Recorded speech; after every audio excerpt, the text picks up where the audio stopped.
dia 27 de abril de 2018. Não se esqueçam dessa data, por favor! Então, eu não sei se vocês viram, assim, o post que eu fiz recentemente, mas dia 27 de abril de 2018 foi uma data muito importante para os coreanos. Na verdade, não somente para os coreanos, né, mas para o mundo em geral. Pessoal, então, dia 27 de abril de 2018, houve o tão esperado acordo entre a Coreia do Sul e a Coreia do Norte. Coreia do Sul, representado pelo presidente Moon Jae-in, e Coreia do Norte, representado pelo líder Kim Jong-un. Esse encontro realmente teve muita repercussão, tanto nas duas Coreias quanto mundialmente, porque foi o primeiro acordo que ocorreu depois de 26 anos. Sim, gente, o último acordo entre a Coreia do Sul e a Coreia do Norte aconteceu em janeiro de 1992. Gente, isso faz muito tempo. E isso quer dizer também que eu tenho muito mais tempo que isso, porque eu sou nascida 3 anos antes de 1992. Enfim, por que o pessoal tá falando tanto disso? Antes disso, nunca houve acordos em relação à Coreia do Sul, Coreia do Norte, pacificação. Claro que houve, gente. Houve muitas. Mas todas as anteriores que já tivemos, esses acordos entre a Coreia do Sul e Coreia do Norte, nunca foram tão específicas em relação às cláusulas, aos artigos de acordo. E nunca foram pra frente, sabe? Foi mais pra... Olha, a Coreia do Sul tá fazendo um acordo de pacificação com a Coreia do Norte, sabe? Então, nunca foi pra frente esses acordos, nunca foram literalmente cumpridos. Mas então, o que este acordo de 2018 está recebendo tantos olhares de todo mundo, tanto Coreia do Sul, Coreia do Norte, Estados Unidos, China? Por quê? Esse acordo veio, eu acho que em ótima hora, ou até podemos dizer que ele foi muito bem planejado. Este acordo entre a Coreia do Sul e a Coreia do Norte aconteceu agora no final de abril. E, querendo ou não, a relação Coreia do Sul e Coreia do Norte não é apenas uma história entre os dois. A Guerra da Coreia, inclusive, aconteceu como uma forma da Guerra Fria. Ou seja, a Coreia do Sul e a Coreia do Norte, apesar de ser aquele país que teve literalmente a guerra, houve muito metida de colher, digamos assim, por parte dos Estados Unidos e outros países. Atualmente tem ainda, e todo mundo sabe disso, inclusive os próprios coreanos e os norte-americanos, que quem está metendo a colher e quem está se metendo muito na conversa é os Estados Unidos e a China na história da Coreia inteira. Mas voltando à realidade, sem querer criticar muito, agora houve esse acordo no final de abril e agorinha, daqui a pouco, em maio, vai acontecer também um encontro entre os líderes da Coreia do Sul e os Estados Unidos. Então, com certeza, eles vão discutir sobre o assunto. Mais pra frente, para final de maio, comecinho de junho, também está marcado o encontro entre o Donald Trump e o líder norte-coreano, sim.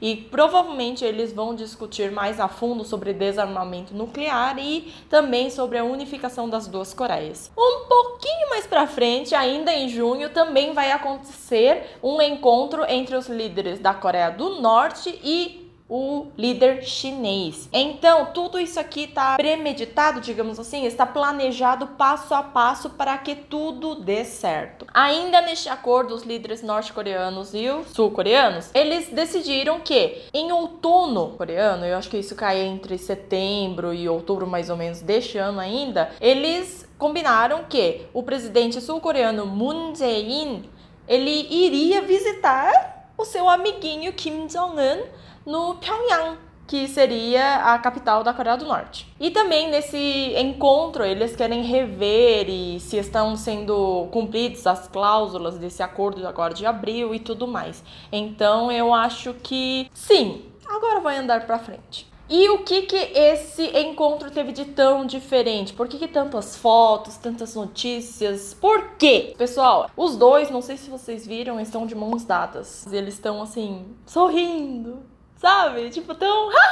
parece criança, sabe? E tanto que eu vi um jornal, eu acompanhei um noticiário, que eles colocaram, cara, era notícias, jornal. Eles davam um zoom na cara de um do outro e eles estavam colocando emojis, assim, tipo, rindo demais. Além disso, todos os olhares se voltaram muito para as duas Coreias neste dia, porque o encontro aconteceu bem naquela divisa entre a Coreia do Sul e a Coreia do Norte. Inclusive lá tem uma casinha bem pequenininha que a gente chama de Casa da Paz. Ele se encontra justamente bem entre as duas linhas da Coreia do Sul e Coreia do Norte e a discussão, a reunião aconteceu todo lá. Mas o motivo maior por este encontro ficar para a história foi que o líder norte-coreano, pela primeira vez na história das divisão das duas Coreias, o líder norte-coreano passou dessa linha e ele veio para a Coreia do Sul. Gente, isso nunca aconteceu em nenhum acordo, isso nunca aconteceu assim, sabe, tão simbolicamente. Então isso teve um significado muito simbólico, muito grande para os coreanos e inclusive para mim eu fiquei muito emocionada nesse dia. O encontro aconteceu ao decorrer do dia, mas a reunião, que durou cerca de 100 minutos, juntou tanto o presidente coreano e o líder norte-coreano e os seus secretários gerais, os primeiros ministros. Depois disso, somente o presidente sul-coreano e o líder norte-coreano, eles caminharam, eles fizeram literalmente uma caminhada ali aos redores,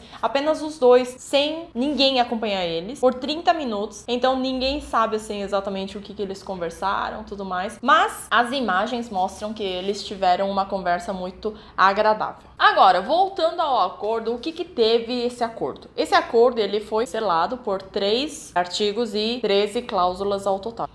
Então eu vou falar rapidamente o que cada artigo, em geral, ele falava. O primeiro artigo, ele falou sobre a melhoria e o desenvolvimento da relação Coreia do Sul e Coreia do Norte. Eles querem fazer bastante eventos, assim, em conjunto. Eles, inclusive, combinaram que este ano ainda, no dia 15 de agosto, eles vão fazer um encontro entre as famílias que estão separadas, tanto na Coreia do Sul e Coreia do Norte. Na minha família, minha avó, da parte paterna, ela faleceu, infelizmente, alguns anos atrás, mas ela também era norte-coreana. Então, já teve vezes que ela foi passear mais lá na fronteira, perto da fronteira, e ela sempre chora, sabe?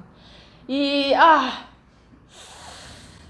fiquei, né? Então, assim, do ponto de vista dos coreanos, é tão doído pensar que isso só aconteceu depois de muito tempo. Ou seja, teve pessoas assim como a minha avó que não puderam presenciar este acontecimento. Então, isso me dói um pouco. Enfim. No artigo número 2, eles demonstraram a vontade dos ambos os lados de diminuir os conflitos militares que acontecem até, digamos assim, comumente, né? Para não dizer frequentemente. Além disso, eles querem evitar não somente os conflitos, mas também melhorar a relação militar entre os dois. Ou seja, melhorar de forma com que ninguém fique se bicando, certo? E por último, no terceiro artigo, eles falaram que eles querem desenvolver um sistema de pacificação. Gente, este ano é o 65º ano que a Coreia, depois da guerra, eles entraram em trégua. Sim, faz quase 100 anos que a Coreia ainda está em guerra, mas eles estão apenas em trégua. Então, eles selaram neste artigo essa vontade e que ainda este ano eles querem muito, sim, terminar com a trégua e de vez terminar com a guerra. Também neste artigo eles estão inclusos os planejamentos de desarmamento nuclear. Mas desarmamento nuclear não é uma questão apenas da Coreia do Sul ou Coreia do Norte. Então, por isso que eles vão, ao decorrer deste ano, encontrar entre outros líderes, certo? Norte-americanos, os chineses, e levar à frente como isso ficaria. Então, gente, o vídeo de hoje foi isso. Espero que eu possa ter esclarecido um pouquinho mais pra vocês o que realmente aconteceu agora no dia 27 de abril entre as duas Coreias. Por favor, também, eu queria muito compartilhar esse sentimento que eu estou esperançosa, feliz com vocês. Então, torçam também bastante por nós, certo? Follow me também nas outras redes sociais, como Instagram, Facebook e Twitter. E foi isso, gente. Beijo, até o próximo vídeo. Tchauzinho!